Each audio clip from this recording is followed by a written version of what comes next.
अस्सलाम वालेकुम, खुश आमदीद, सुबह खैर तमाम देखने वालों को। प्रोग्राम का नाम है गुड मॉर्निंग कराची और मेरा नाम है मोहम्मद यासिर।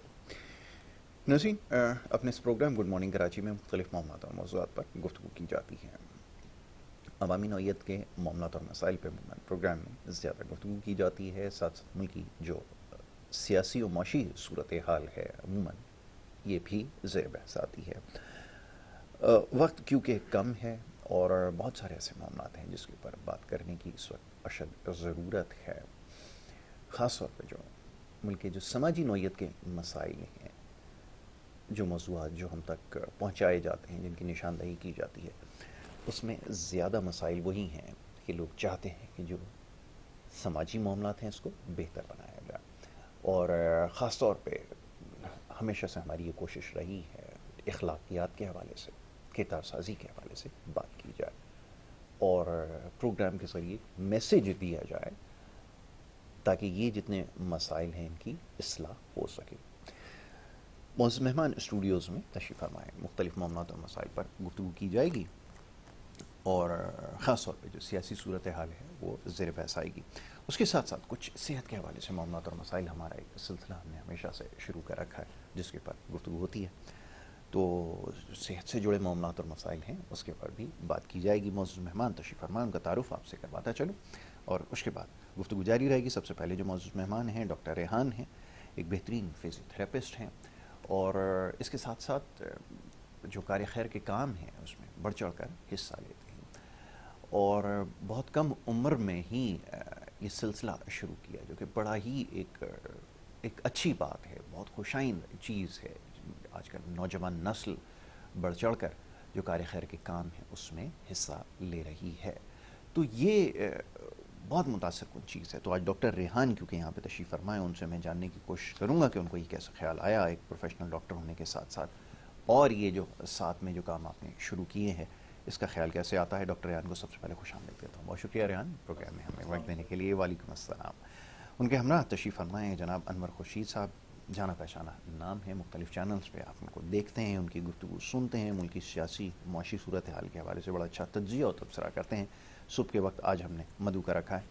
अनवर भाई को खुशामदीद कहता हूँ। बहुत शुक्रिया सर, बड़ी नवाजिश प्रोग्राम में वक्त देने के लिए। जनाब रेहान साहब, ये ज़रा फरमाइएगा कि ये मेडिकल की फ़ील्ड और उसके बाद फिर ये सारे काम माशाल्लाह जो रमज़ानों से सिलसिला शुरू हुआ और वो सिलसिला आगे बढ़ता चला गया। मैंने अक्सर लोगों को देखा है, बच्चों को भी देखा है, गलत नहीं है, चलें जिसकी जितनी कैपेसिटी है उसमें वो काम करता है, कि बच्चों ने रमज़ान की हद तक तो बड़ी बढ़ चढ़ कर कामों में हिस्सा लिया, बहुत सारे ऐसे काम किए जिसको देख के बड़ी खुशी हुई, लोगों को जगह जगह इफ्तारी करवाई। लेकिन उसके बाद फिर वो जज्बा आहिस्ता आहिस्ता कम हो जाता है और फिर वो कभी कोई खुदा ना करे कोई नागानी आफत आती है तो फिर वो जज्बा बेदार होता है और फिर वो बैठ जाता है। लेकिन आपने एक तसलसल के साथ इस सिलसिले को जारी रखा है। एक तरफ तो आपकी उम्र ऐसी है कि यहाँ पर तो लोग अपनी प्रोफेशनल लाइफ के बारे में सोचते हैं, सब कुछ सोचते हैं, आप निकल पड़े लोगों की खिदमत करने के लिए। ये कैसे हुआ ज़रा बताइए जी। सर देखें, first of all thank you आपने बुलाया और ये बहुत सेंसिटिव मामला है और इसको आई थिंक सब जो आजकल के यंगस्टर्स हैं उनको पता होना चाहिए कि किस तरह इसको लेके चलना है। सब शुरू कर तो देते हैं लेकिन कुछ होने की वजूहात की वजह से वो बंद कर देते हैं। वो ऐसा है, मैंने शुरू कैसे किया मैं बताता हूँ। मैं 2015 से हमने शुरू किया था और बेसिकली बचपन से ही मैं अपने घर वालों को देखता आ रहा हूँ कि वो एक लिमिटेड जितना वो करते थे अपने घर पे और राशन वगैरह बांटते थे वगैरह। और ईदी साहब सबके फेवरेट हैं, हमारे भी हैं, अल्लाह ताला हमें भी ऐसा बनने की तौफीक फरमाए। तो 2015 में पहला हीट स्ट्रोक, जो हीट स्ट्रोक का जो मतलब था ना, वो सबको पता चला था क्या होता है हीट स्ट्रोक। तो लोग बच्चे लड़के वगैरह रोड पे कपड़े पानी के दे रहे थे, तो वहाँ से मैंने मम्मा को बोला अम्मा मुझे ऐसा करना है काम, ईदी साहब जैसा बनना है। तो उन्होंने कहा था कि अगर बनना है तो बोलने से कुछ नहीं होता। तो वहाँ से चेंज चली थी। तो उसके बाद चलते रहती, इस बारे में बात करेंगे। सबसे अच्छा जो मैं सवाल किए ना वो ये सवाल है कि बच्चे रुक क्यों जाते हैं और सिर्फ रमजान में ही क्यों क्या नाम है करते हैं और कोई आफत आती है तो क्यों आगे बढ़ते हैं। देखें सर, महंगाई इतनी ज्यादा हो गई है, इतनी ज़्यादा हो गई, सब अपनी लाइफ की दौड़ में भाग गए ऐसा ही। हैं। ठीक है, रमज़ान एक ऐसा महीना होता है कि आप ऑफिस बोल रहे हैं या आप किसी अपनी जॉब बोल रहे हैं, चाहे बिजनेस बोल रहे हैं, कुछ भी बोल रहे हैं, एक ऐसी चीज़ होती है कि बच्चा या कोई भी यंगस्टर होता है ना, वो फ्री होता है तो वो उसमें कर लेता है। और सेकेंडली चीज़ ये, रमज़ान एक ऐसा महीना है जिसमें लोग ज़कात निकालते हैं। जी। देखें हम जो मुसलमान है ना, हमें यह है कि हम पे ज़कात फ़र्ज़ है तो हम ज़कात दे देते हैं। बिल्कुल ठीक। अगर मैं किसी से ज़कात मांगूंगा ना, वो दे देगा। लेकिन जब बात आती है ना अल्लाह के नाम पे देने की और ऐसे ही डोनेट करने की जरूरत बनती है, तो बहुत मुश्किल हो जाता है लोगों को देने के लिए। बिल्कुल। तो वो जो फंड्स हैं, एक तो वो उनको नहीं मिल पाते, सेकेंडली ये है कि वो टाइम नहीं दे पाते, या तो वो टाइम दे दें इस बिल्कुल चीज़ सही। पे। क्योंकि मुझे भी काफ़ी मुश्किल, ऐसा नहीं है कि मैं बहुत ईजी होके मैंने कर लिया, बहुत बार ऐसा भी हुआ है कि हमारे पेपर्स भी चल रहे होते थे और लेकिन हम लोगों को करना ज़रूरी होता था। बीच बीच में सैलाब भी ऐसा है, जो मलीर नदी का जो डैम टैप का जो टूटा था, 1.5 महीना हम लोगों ने वहाँ पे कैंप लगाया था पूरी टीम ने, और उस ड्यूरेशन हमारे पेपर्स भी हो रहे थे। ऐसा नहीं है कि मुश्किल नहीं होता, मुश्किल ज़रूर होता है, बट इफ़ वही बात है ना बॉस कि अब आप इसको शौकिया ले लोगे तो आप कभी भी छोड़ दो, शौक खत्म हो जाते हैं, खत्म हो जाता है। एज के बिल्कुल साथ सही। खत्म हो जाते हैं, वक्त के साथ खत्म होते हैं। लेकिन अगर आप इसको कर लो ना, नहीं मैंने करना है, जिम्मेदारी अब से। चाहे वो एनजीओ हो या कुछ भी हो, तो वो चीज़ हो जाती है पूरी। ठीक है जी। तो ये बड़ी अच्छी आपने बात कही है, बिल्कुल सही है कि ये शौक तो आहिस्ता आहिस्ता जैसे ही जो वक्त है उसके साथ पूरा हो जाता है। मैं अनवर भाई की तरफ आऊँगा। अनवर भाई ज़रा ये फरमाइएगा कि जैसे अभी बात हो रही थी महंगाई का, इन्होंने तस्करा किया। महंगाई ने तो एक आम आदमी को मुतासर किया। मैं सुन रहा था गुज़िश्ता रोज़ एक लीडर की तकरीर, उसमें उन्होंने कहा कि महंगाई जो है उसको हमने ख़त्म कर दिया था या क्या हुआ था। ये बात दुरुस्त है आज भी, क्योंकि मसला वही है। मुझे तो उससे कोई फ़र्क नहीं पड़ता कि आगे क्या होने जा रहा है, लेकिन महंगाई के हवाले से मैं फ़िक्रमंद ज़रूर हूँ। ज़रा फरमाइएगा। बिस्मिल्लाहिर्रहमानिर्रहीम। यासिर साहब, महंगाई तो एक ऐसा टॉपिक है कि जिसको जितना भी डिस्कस किया जाए तो किसी नतीजे पे आज के दौर में पहुंचना मुश्किल है। और महंगाई, इन्फ्लेशन, ये चीज़ें अज़ल से चलती आ रही हैं और ये आइंदा हमेशा हमेशा तक रहेगा। मगर महंगाई एक लादा चीज़ है, और जो हमारे पास इस वक्त मार्केट में चीज़ों की कीमतें हैं, उनको अगर देखा जाए, इन दोनों को थोड़ा सा लादा कर देखते हैं। महंगाई ने होना है, वो होती रहेगी, इन्फ्लेशन होती रहती है, सैलरीज बढ़ती रहती हैं, कारोबार में आमदन बढ़ती रहती है, और आगे जो आप ख़रीदने जाते हैं वहाँ पे भी चीज़ों की कीमतें बढ़ती रहती हैं। मगर अगर कोई हुकूमत, किसी भी मुल्क की कोई हुकूमत जो गवर्नेंस उनकी सही ना हो, जिसको हम गुड गवर्नेंस कहते हैं, वो ना हो, और वहाँ पे चल सुचल वाला मामला हो, नंबर एक। नंबर दो, यानी कि अगर इलेक्टेड 5 साल की, किसी जगह पे 4 साल की या इससे ज़्यादा या इससे कम अरसे की हुकूमतें हों दुनिया में, और वो इलेक्टेड हो, सही हो, और उनसे गवर्नेंस सही ना हो रही हो, गुड गवर्नेंस की तरफ ना जा रहे हो, एक बात। और दूसरी बात, कहीं पे यानी कि गवर्नेंस करने वाले वो लोग ही ना हो, इलेक्टेड ही ना हो, एक ढाकिज़म जिसको कहते हैं। जी, आपने बिल्कुल सही कहा। ढाकिज़म जो होता है वो आर्जी होता है कि मैंने 90 दिन पूरे करने हैं, मैंने 50 दिन पूरे करने हैं, मैंने 1 साल पूरा करना है, उसमें मैं क्या कर सकता हूँ क्या नहीं कर सकता हूँ, वो सोच ही नहीं होती। जब ये थोड़े दिनों की बात होती है किसी भी हुकूमत की, तो वो कहते हैं कि हम किस तरह खुद सर्वाइव कर लें, इस अरसे में किस तरह हम खुद किसी तरह सर्वाइव कर लें। ये वो नहीं सोचते कि आने वाले दिनों का क्या होगा, अगली कोई हुकूमत आएगी तो उसका क्या होगा, या पिछली गुजर गई उसने क्या गलतियाँ की, ऐसी बात नहीं होती। तो ये चीज़ें जो लोकली जो जितनी भी चीज़ें हैं ना, अगर हम आम महंगाई में ज़्यादातर जो चीज़ें असर करती हैं आम जनरल पब्लिक को, वो है आपका ये पेट्रोल के अलावा की बात कर रहा हूँ, दूध, दही, पत्ती, चीनी, आटा, घी, दाल, शक्कर, ये जो चीज़ें, और जो ट्रांसपोर्ट के किराए, ये आम आदमी को ये ज़्यादा चीज़ें अफेक्ट करती हैं, जिसकी वजह से वो महंगाई कहते हैं। और हुकूमत के हाथ में, हमारी हुकूमत के हाथ में ख़ास तौर पे पाकिस्तान के अंदर एक चीज़ है, वो इनके पास है, वो कंट्रोल में है, वो है तेल। तेल के प्राइसेस इन्होंने ऊपर नीचे करने हैं। अभी तेल के प्राइसेस, तेल के अंदर एक सब्सिडी देते हैं या कुछ करते हैं, तो और मुख्तलिफ मामलात ऐसे हैं जैसे डॉलर है, तो इन चीज़ों को, तेल को वो खुद अपने मर्जी से कंट्रोल नहीं कर सकते।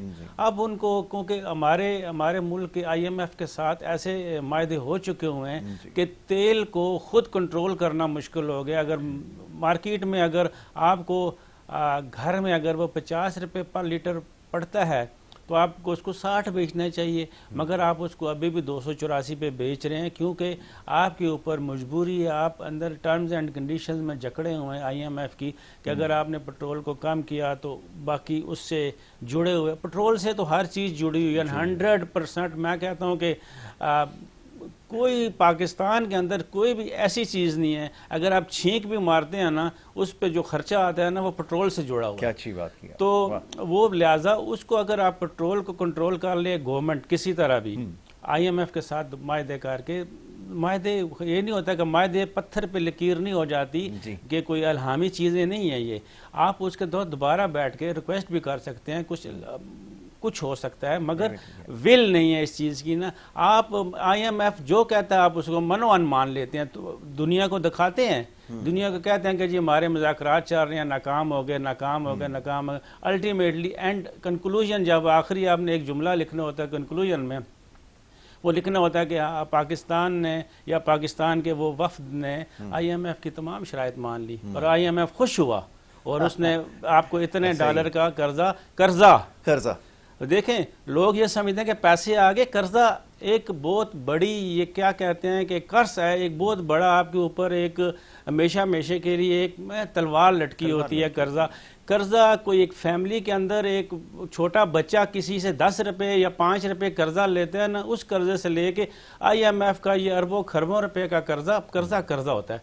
और कर्जा आम कर्जे तो फिर भी है, मगर हमारा जो कर्जा है, हम एक इस्लामी रियासत हैं, हम हर जगह पे उठते बैठते, हमारे बड़े जो लीडर हैं जो जेल के अंदर हैं और जो जेल के बाहर हैं, और जो मुल्क के अंदर थे और मुल्क के बाहर थे, और जो मुल्क के अंदर और जो मुल्क के बाहर हैं, तमाम जितने भी हमारे बड़े लीडर हैं ना, वो हर वक्त इस्लाम की बात करते हैं। हमारे स्टेज पे खड़े होके, इकबाल पार्क में खड़े होके, कराची कायद-ए-आज़म के मज़ार के बाहर वाले ग्राउंड में खड़े होके इस्लाम दीन की बात करते हैं। कोई डेरा इस्माइल खान में खड़ा हो जाता है, कोई मंसूरा में खड़ा हो जाता है, दीन इस्लाम की बात करते हैं। मगर अल्टीमेटली यहाँ पे सबसे बड़ा जिसको अल्लाह पाक ने खुद मना किया हुआ है, सूद का काम हो रहा है, IMF के साथ हो रहा है, बैंकों में हो रहा है, हर जगह हो रहा है। तो ये जब तक कोई ऐसी हमारे ऊपर ऐसी कोई गवर्निंग बॉडी नहीं आती, हुकूमत नहीं आती जो कि शरीयत को और रोज़मर्रा को साथ लेके चले,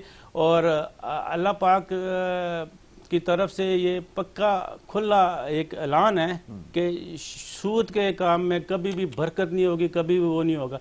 तो आप ये सारी उम्र सूद लेते रहेंगे और IMF की बातें मानते रहेंगे तो महंगाई होती रहेगी। बिल्कुल ठीक है। पहला आपने सवाल ही किया था महंगाई IMF के साथ इसका चोली दामन का साथ है। बड़ी अच्छी आपने बात की, और इससे अभी मुझे याद आया कि आज मॉनेटरी पॉलिसी की भी अनाउंसमेंट हो रही है। अब ये क्या बला है, बहुत सारे लोग शायद इसको नहीं जानते, लेकिन आप ये समझ लीजिए कि जो शरह सूद है कि मुल्क में कितना सूद जो है वो लेन देन के ऊपर जो उसकी शरह होगी वो तय की जाएगी। वो सेंट्रल बैंक जो होता है आपका मरकज़ी बैंक, स्टेट बैंक, वो तय करेगा।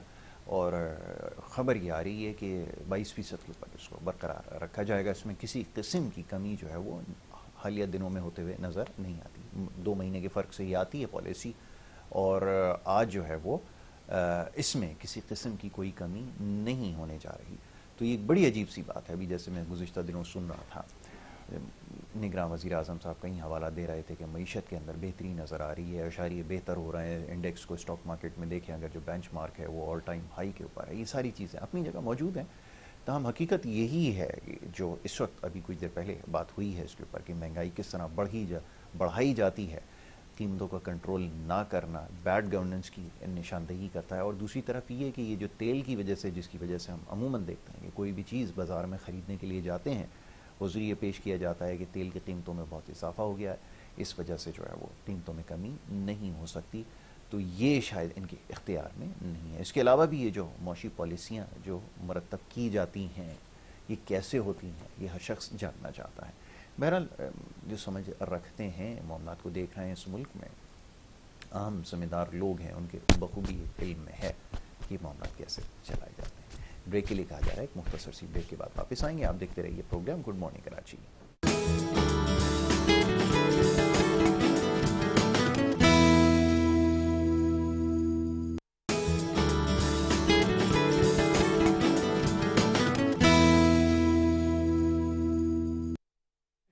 वेलकम बैक जी। एक दफ़ा फिर आपको खुश आमदीद कहेंगे। ब्रेक पे जाने से पहले गुफ्तगू का सिलसिला जारी था। मौजूद मेहमान तशरीफ़ फरमाए, उनसे हमारी गुफ्तगू हो रही थी मुल्क की सियासी और मौशी सूरत हाल के हवाले से। अनवर खुर्शीद साहब बड़ी अच्छी गुफ्तगू कर रहे थे, महंगाई की वजूहात बयान कर रहे थे कि किस किस वजह से महंगाई होती रही है और सिलसिला थमता हुआ नज़र नहीं आ रहा।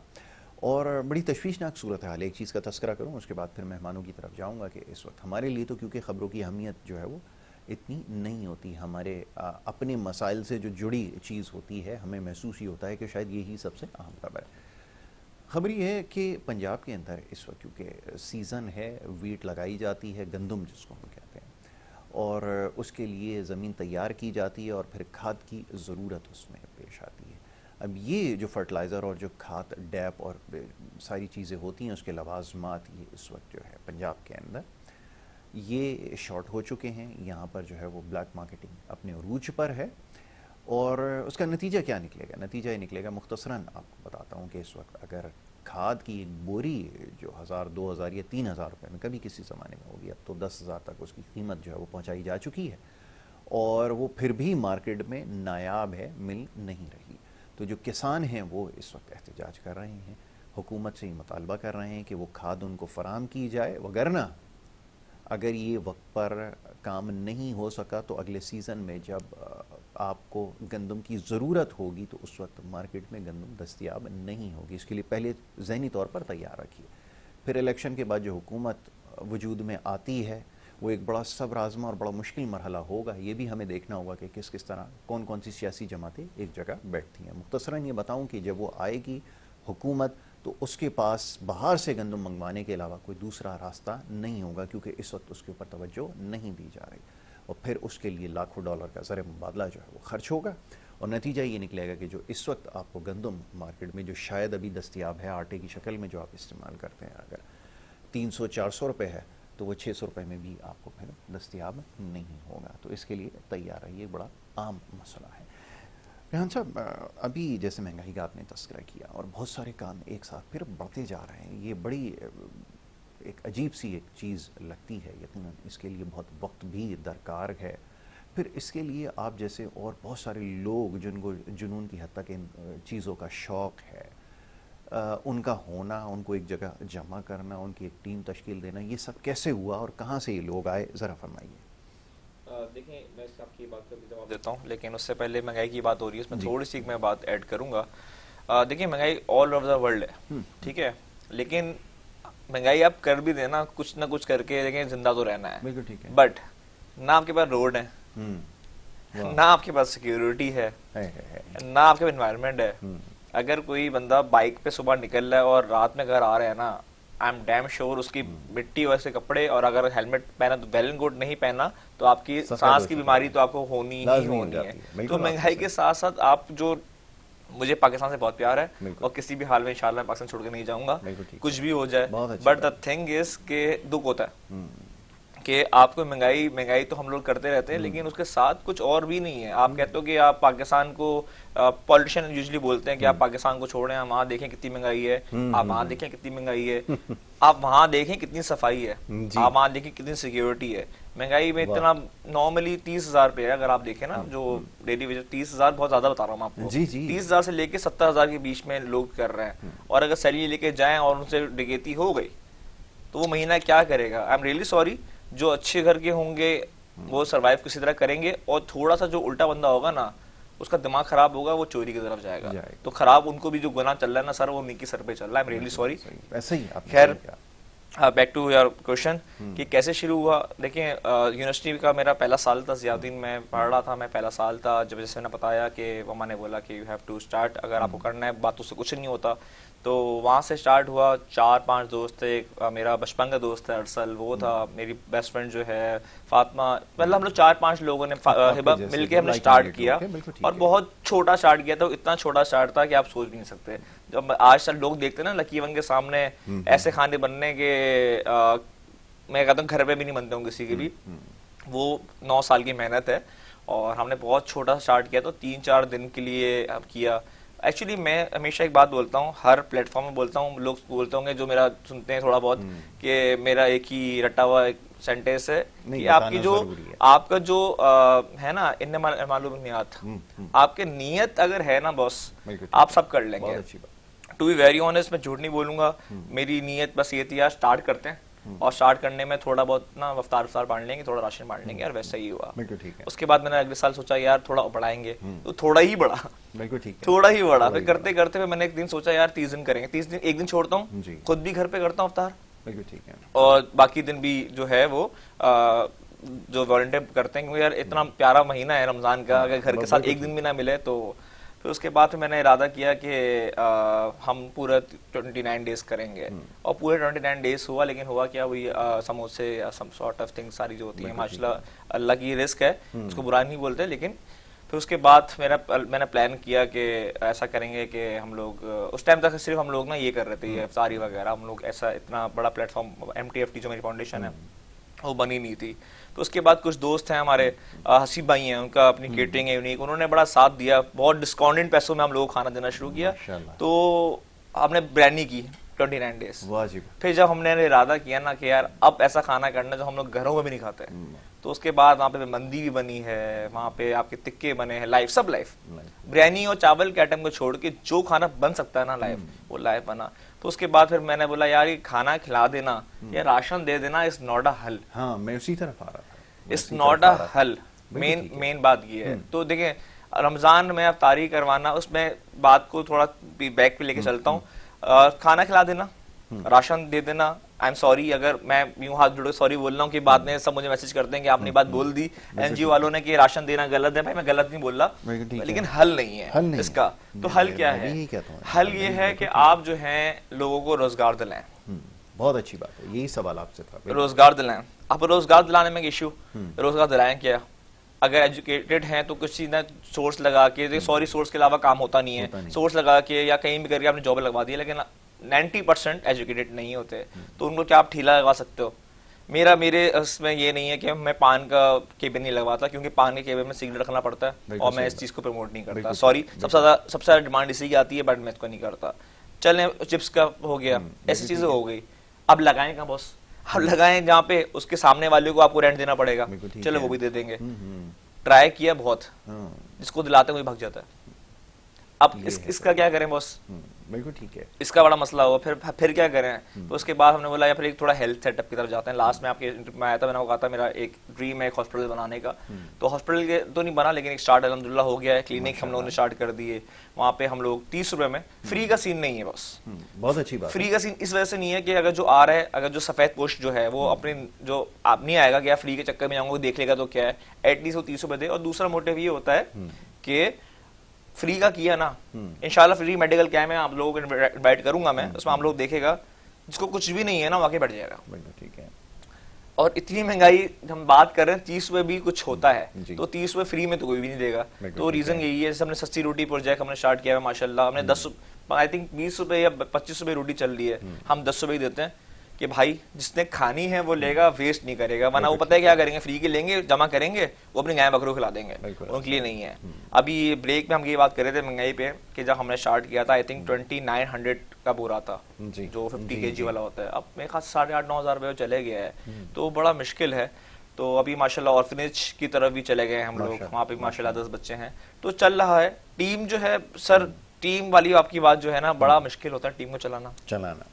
वो नाराज भी होते हैं, खफा भी होते हैं, उनको मनाना पड़ता है, गलती अपनी ना भी हो तो जब भी उनको मनाना पड़ता है, तो बहुत मुश्किल हो जाता है। और अगेन बात, अगर इस बात को मेरे पहली आज की इंटरव्यू पे लेके चले जाएं कि महंगाई इतनी हो गई है, या तो वो जॉब कर लें, या तो वो जो भी काम कर रहे हैं वो कर लें, या तो मेरे साथ आके काम कर लें। बहुत बड़ी बात। तो जितने हैं अल्हम्दुलिल्लाह बहुत अच्छे हैं, सारे दोस्त हैं।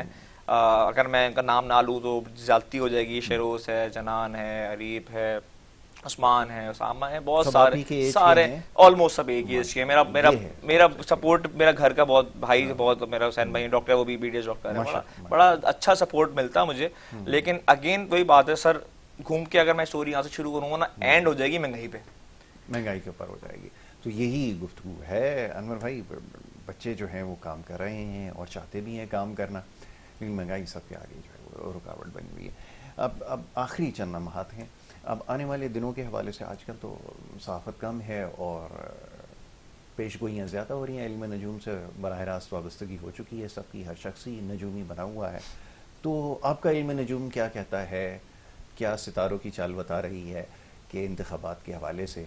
कल एक आवाज़ आई मैंने टीवी इंटरव्यू के अंदर, ऐसी कानों से टकरा गई कि आर्ट को हो ना भी हो कोई फ़र्क नहीं पड़ता है। जब मैंने कोई आम शख्सियत से सुना कि कोई फ़र्क नहीं पड़ता, आगे भी हो जाएं लेकिन हो जाएं, तो फिर मैं थोड़ा सोचने पे मजबूर हुआ कि आया ऐसा कुछ है। फिर मैंने एक नजूमी को फ़ोन किया, उसने कहा भाई हमारे सितारे तो अभी तक यही बता रहे हैं कि आगे कुछ माहौल बनता हुआ नज़र नहीं आ रहा। जज साहब ने मना किया है कि इसके बारे में कोई अबाम नहीं उठना चाहिए। आप फरमाइए।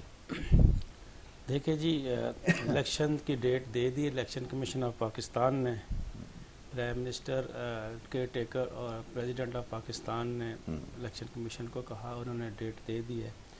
और उसके जो बाकी जो डेट देने के बाद जितनी भी एक्टिविटीज़ हैं वो सारी की सारी चल रही हैं और मुकम्मल सही तरीके से चल रही हैं। जिसमें फ़ंड जो मिलना था वो भी मिल गया, अब पूरा नहीं मिला, कोई 10 अरब रहा तो 15 अरब 27 अरब मिल गया। और उसके अलावा उन्होंने जो डिटेल करने थे लोग, सरकारी ऑफिसर ऑफिशियल्स, उनको भी लेटर्स लिखे हुए हैं, डेट भी दी हुई है, कैंपेन भी चल रही है। सारी सियासी जमातों के एक्सेप्ट 2 सियासी जमातों की कैंपेन जो है ज़रा रुकी हुई है। एक तो साबका जो हुकूमत थी उनकी कैंपेन ज़रा नहीं चल रही, और उसके बाद उससे पहले वाली जो हुकूमत थी उसकी भी कैंपेन नहीं चल रही।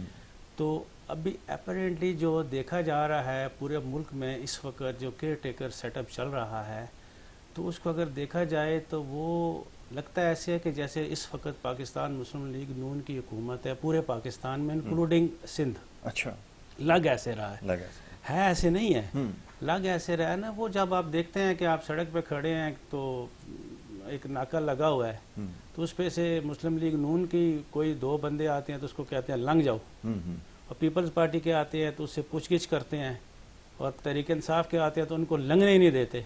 तो इस तरह का तासर, इस तासर से पता चलता है, बाकी ऐसे है नहीं है कि वाकई जी पाकिस्तान मुस्लिम लीग नून की हुकूमत है।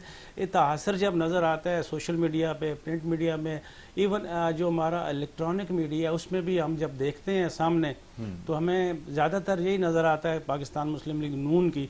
और ख़ुद पाकिस्तान मुस्लिम लीग नून कोई अपनी इतनी एक्टिविटी नहीं कर रही कि लगे के इलेक्शन होने वाले हैं, क्योंकि इलेक्शन अपना सुप्रीम कोर्ट की तरफ से कोई आर्डर है कि इलेक्शन न होने वाली बात ही नहीं करनी। तो हम तो कहते हैं क्योंकि इलेक्शन का होना, इलेक्शन का होना ना सिर्फ पाकिस्तान की अवाम, बल्कि पाकिस्तान के जो अपने तल्लुकात हैं बाकी सारी दुनिया के साथ, बाकी दुनिया भी इसको बड़ी क्लोजली मॉनिटर कर रही है पाकिस्तान को।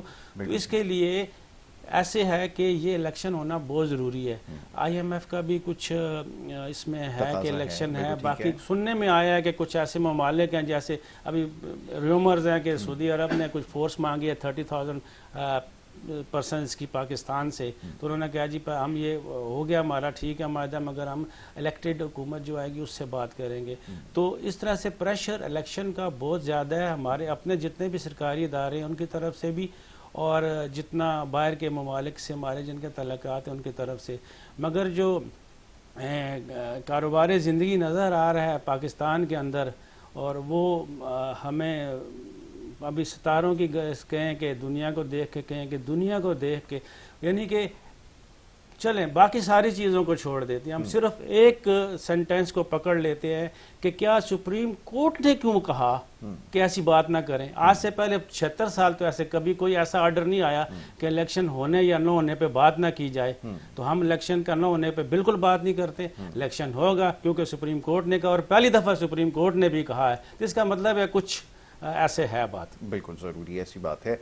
अब आखिर में मैं चाहूँगा कि रेहान एक मैसेज अपने जैसे जो नौजवान हैं जो आपकी तरह काम करना चाहते हैं, इरादा रखते हों, अगर उनका कोई पैगाम देना चाहें तो ज़रूर दीजिए। देखिए, मैं सिर्फ छोटी सी बात समझाऊंगा सबको कि काम करना है ना तो नीयत साफ कर लें प्लीज। बहुत अच्छी बात है, क्योंकि कोई भी काम इस करना। फील्ड में बहुत करप्शन है। हम्म, अगर तो आप काम करना चाहते हैं तो ही फील्ड पे आएगा, या तो करप्शन करना चाहते हैं, सॉरी, तो जब ही बंदा फील्ड पे आता है। बहुत अच्छी बात कर रहे हैं। आप सोशल मीडिया पेज अगर आपको कोई ये बोल रहा है कि आप ना चलाएं, आप शो ऑफ कर रहे हैं, आप दिखावा कर रहे हैं, बोलने दें। अगर पर्सनली जो मुझे जानता है, भाई मेरे पेज पे मेरी क्लिनिक का कोई अपडेट नहीं है, मेरा ऑस्ट्रेलियन खोल गया है वो अपडेट नहीं है, बहुत अच्छी बात। मेरी रोटी बैंक की पता नहीं कब अपडेट हुई है पता नहीं। हाँ, बट अगर मैं करूंगा भी तो गलत नहीं होगा। तो जो बोल रहा है उसको बोलने दें, अपनी नीयत साफ रखें और प्लीज आगे आएं। तो मेरे ख्याल से अगर मैं गलत नहीं हूँ सर, कराची को या पाकिस्तान को एनजीओ ही चला रही है। ऐसा ही महसूस कोई अगर कोई ये बोल रहा है कि कोई भूख से मर रहा है, वो झूठ बोल रहा है। सॉरी, क्योंकि भूख से कोई नहीं मर सकता, एटलीस्ट कराची में नहीं मर सकता। तो ये हम जैसे आप जैसे लोग आगे आएंगे ही तो कुछ होगा। तो आई रिक्वेस्ट कि जो आ रहा है नियत करके आए। और आई नो मुश्किलात आती हैं, आप ये बोलेंगे कि एनजीओ रजिस्टर्ड नहीं हो रही, वहां पे पैसे मांग रहे हैं। आई नो बोलेंगे ये नहीं हो रहा, वो नहीं हो रहा। नियत करेंगे तो सब हो जाएगा। बहुत खूब, बहुत शुक्रिया जी दोनों मौजूद मेहमानों का, जनाब डॉक्टर रेहान साहब का, अनवर खुर्शीद साहब का, कि उन्होंने प्रोग्राम में वक्त दिया, बड़ी अच्छी गुफ्तगू की है।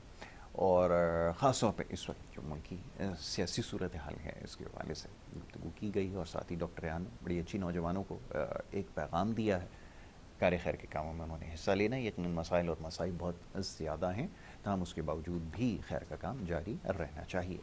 वक्त हो रहा है एक ब्रेक का। ब्रेक के बाद दूसरे सेगमेंट का आगाज़ होगा। आप देखते रहिए प्रोग्राम गुड मॉर्निंग कराची।